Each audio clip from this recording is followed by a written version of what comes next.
एक गांव में एक कोर्ट था। वो वहां अकेला कोर्ट था जहां लोग अपनी परेशानियां लेकर जाया करते थे। लेकिन वकील कम होने के कारण वहां कुछ लोग वकालत की भी पढ़ाई करते थे। ऐसे ही वहां दो बच्चे थे जिनका नाम संध्या और रवि था। रवि, तुम्हें पता है प्रियंका मैडम फ्री में वकालत पढ़ा रही हैं? कितना बढ़िया है, वरना बाकी लोग तो बहुत पैसे ले रहे हैं। क्यों ना हम भी प्रियंका मैडम के पास ही चलें। वैसे भी यहाँ के लोगों को वकीलों की बहुत जरूरत है। हाँ चलो, हम दोनों साथ में चलते हैं। संध्या और रवि प्रियंका के पास वकालत पढ़ने चले जाते हैं। तो तुम दोनों भी वकालत पढ़ने आए हो? जी मैडम, हमने सुना है कि आप फ्री में वकालत पढ़ा रही हैं और बाकी लोग बहुत ज्यादा पैसे ले रहे हैं, तो क्या आप हम दोनों को भी पढ़ा देंगी? प्रियंका हल्का मुस्कुराते हुए बोलती है, हाँ क्यों नहीं, मैं तुम लोगों की मदद करने ही तो यहाँ आई हूँ। तुम चिंता मत करो, मैं तुम लोगों को अच्छे से सारी वकालत पढ़ा दूंगी। तुम लोग आज ही से आ जाओ, अब आएगा मजा। मैं पढ़ाऊंगी अब सबको वकालत। रवि और संध्या प्रियंका के पास रोज पढ़ने जाने लगते हैं। उनको देख बहुत सारे बच्चे प्रियंका से वकालत सीखने के लिए तैयार हो जाते हैं। चलो, आज से हम एक नए सिद्धांत के बारे में जानेंगे, लेकिन ये सिद्धांत मैं सारे बच्चों को एक साथ नहीं पढ़ा सकती। इसीलिए मैं एक क्लास खत्म हो जाने के बाद केवल 2 बच्चों को रुकने को बोलूंगी।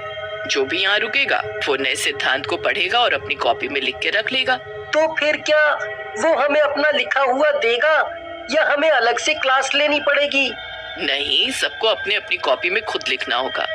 और आज प्रीति और शेखर नया सिद्धांत पढ़ने आएंगे। बच्चों के जाते ही प्रियंका अपना चुड़ैल का रूप ले लेती है। कितने भोले बच्चे हैं जो मेरी बात इतनी आसानी से मान जाते हैं। अब देखना है कि ये दो की जोड़ी बनाकर कैसे आते हैं और कैसे मैं इन सबको एक के बाद एक खाती चली जाती हूँ। मैं इन सबको मार डालूंगी। बच्चे प्रियंका की बात मान जाते हैं और दो की जोड़ी बनाकर रोज पढ़ने आने लगते हैं। लेकिन कुछ दिनों बाद प्रियंका उनसे बोलती है, सुनो सुनो तुम लोग, मैं कुछ दिनों के लिए अपने केस की वजह से बाहर जा रही हूँ, लेकिन तुम लोग जैसे मैंने तुम्हारी जोड़ी बनाई है वैसे ही रोज उसी समय पर आते रहना, और जो मैंने लिखवाया है वो सामने वाले नोटिस बोर्ड पर दोबारा से लिखकर चिपकाते रहना। ऐसा तुम्हें तब तक करना है जब तक मैं वापस नहीं आ जाती। बच्चे प्रियंका के ना होते हुए भी उसके घर जाते हैं, लेकिन किसी को पता नहीं चलता और वो एक के बाद एक गायब होते रहते हैं। किसी को भी नहीं पता है कि मैं इसी शहर में रहकर इन बच्चों का शिकार कर रही हूँ। कितना सुकून मिलता है, रोज 2 शिकार खुद मेरे घर पर चलकर आते हैं। ऐसे ही प्रियंका रोज 2 करके बच्चों को खाती रहती है और उधर उनके घर वाले परेशान होते रहते हैं। रवि और संध्या बाजार अपने लिए कुछ नई किताबें लेने गए होते हैं। तभी उन्हें उन्हीं की क्लास के एक बच्ची की माँ दिखती है। बच्चों, तुम लोग यहाँ कैसे? तुम्हारी तो क्लास चल रही है ना?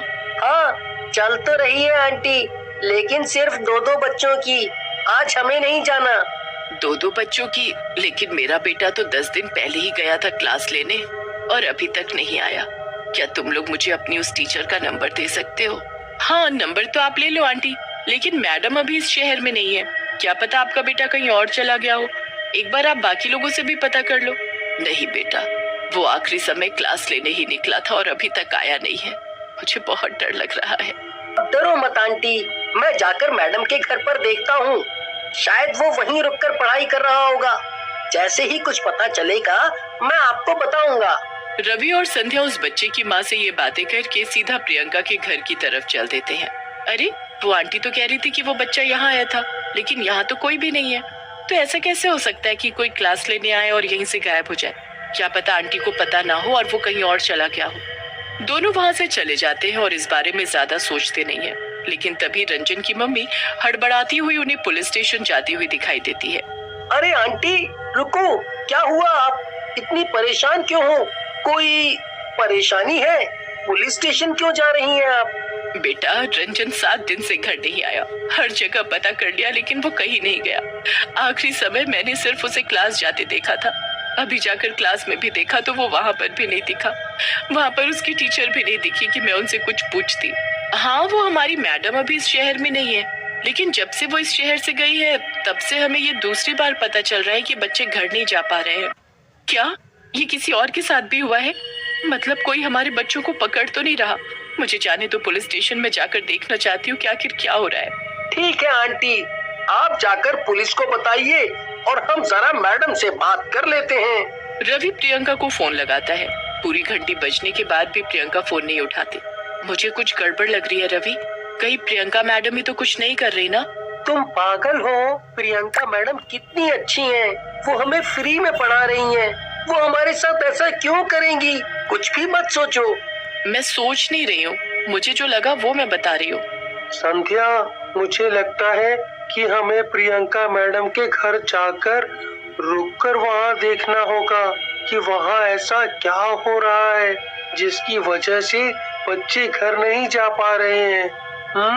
तुम भी क्या लोगों की बातों में आ रहे हो? तुम्हें तो पता है ना मैडम कितनी अच्छी है। दोनों अभी यही सब सोच रहे होते हैं और वहाँ प्रियंका एक और लड़के को मार कर खा रही होती है। मजा आ गया। बस ऐसे ही मुझे रोज दो लोग मिलते रहे तो शिकार करने का मतलब ही नहीं बनेगा। मैं ऐसे ही खा खा कर जिंदा रहूंगी और किसी को पता भी नहीं चलेगा। सब सोचेंगे कि मैं कितनी अच्छी हूँ। संध्या, मैं तुमसे एक बार और कहता हूँ, वरना मैं अकेला चला जाऊंगा। लोग गायब हो रहे हैं, इसका कुछ तो मतलब होगा, कोई तो कारण होगा ना। ठीक है बाबा, मैं चलती हूँ तुम्हारे साथ, लेकिन अगर कुछ नहीं निकला ना तो तुम खुद को कभी माफ नहीं कर पाओगे। संध्या और रवि प्रियंका के घर जाते हैं तो वो देखते हैं कि प्रियंका अपने असली रूप यानी चुड़ैल वाले रूप में किसी एक इंसान को मार रही है। अब वो दोनों बहुत डर जाते हैं। चल रवि, हमें यहाँ से जाना होगा, वरना वो हमें भी मार डालेगी। हम यहाँ से चलते हैं और फिर यहाँ कभी नहीं आएंगे। पागल हो गई है, मैं यहाँ से नहीं जाऊंगा। ये लोगों को मारती है और ना जाने कितनों को मार चुकी है। अगर हम आज यहाँ से भागकर चले गए तो ये फिर लोगों को मारेगी। रवि प्रियंका चुड़ैल के घर के पीछे जाता है और उसकी खिड़की से प्रियंका चुड़ैल को देखता है। उसको विश्वास नहीं हो रहा होता कि वो प्रियंका है। वो उसको फिर से एक बार रूप बदलते हुए देखना चाहता है। तभी प्रियंका चुड़ैल से फिर प्रियंका बन जाती है और वहाँ से निकल जाती है। मुझे समझ आ गया है, हमें क्या करना है, चलो यहाँ से। क्या समझ आ गया है? क्या करना चाहते हो मुझे भी बताओ। संध्या, चलो मैं बताता हूँ तुमको। चलो यहाँ से, मैं तुम्हें सब बता दूंगा। संध्या और रवि जल्दी से वहाँ से निकल जाते हैं। रवि, मुझे कुछ समझ में नहीं आ रहा है, तुम करना क्या चाहते हो? बस तुम इतना समझ लो, मैं जो भी करूँगा वो हम सब के लिए सही होगा। रवि उन बच्चों के पास जाता है जो आज प्रियंका के घर जाकर पढ़ने वाले होते हैं और उन्हें किसी तरह मना लेता है कि वो आज पढ़ने ना जाए। और फिर वो संध्या के पास जाता है और संध्या से बोलता है, सुनो संध्या, आज हम दोनों को पढ़ने जाना होगा। आज हम उन बच्चों को नहीं भेजेंगे। रवि, तुम पागल हो गए हो। हम अपनी जान खतरे में क्यों डालें जब हमें पता चल चुका है कि वो चुड़ैल है। संध्या उसकी बात मान जाती है और रवि के साथ चली जाती है। चुड़ैल जब उनको देखती है तो सोचती है, अरे आज ये दोनों यहाँ कैसे? मुझे अच्छे से याद है इनकी बारी तो अभी नहीं आई थी। खैर, मुझे क्या, मेरा भोजन तो आ गया, मैं अब इन दोनों को भी नहीं छोड़ूंगी। चुड़ैल प्रियंका का रूप लेकर उन दोनों के पास जाती है। अरे बच्चों, तुम दोनों आज यहाँ कैसे? वो सब छोड़ो और ये बताओ तुम यहाँ कैसे? मैं तो आज ही लौटी हूँ। क्यों, क्या हुआ? जैसे ही प्रियंका रवि के पास बढ़ती है, रवि उसकी आंखों में मिर्च डाल देता है। मिर्च डालते ही प्रियंका गुस्से में चुड़ैल बन जाती है। ये क्या होशियारी दिखा रहे हो मुझे? तुम लोग ये मत सोचना कि मैं कुछ नहीं कर पाऊंगी। रुको, तुम दोनों को अपनी जान से आज हाथ धोना पड़ेगा। इससे पहले कि चुड़ैल कुछ कर पाती, रवि अपने बैग से तेजाब की बोतल निकालकर उस पर फेंक देता है। अरे नहीं, मेरा चेहरा जल रहा है। अरे कोई बचाओ मुझे।